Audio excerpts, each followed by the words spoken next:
好多個城堡啦，不過沙漠又乾又熱，我哋都係去飲杯水先玩啦。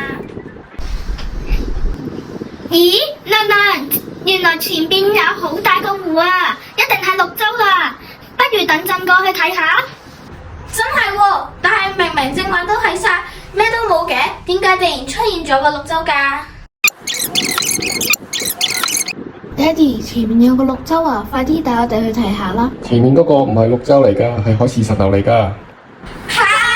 海市蜃樓，又係時候變身做 Dr. Pedro 同埋抱花生放阿奴揾答案先。醫生，我已經按你指示將個玻璃缸裝滿水啦。唔該晒 Dr. Petro。我哋知道光線係直線走向嘅 ，Dr. Petro 啊，你有冇方法令光線轉彎呢？啊，我諗到啦！鹽水同清水嘅密度唔同，光線照射時會發生轉彎，而海市蜃樓嘅原理都係一樣㗎。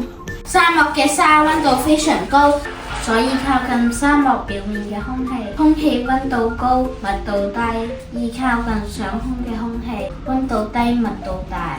當光線通過沙漠上唔同密度空氣層時，光線就會發生折射同埋角度改變。當角度改變到全反射時，影像就會俾我哋睇到啦。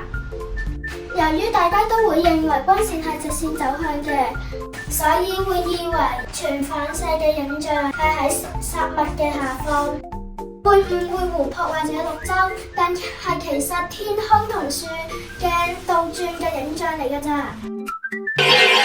哦，原來係海市蜃樓。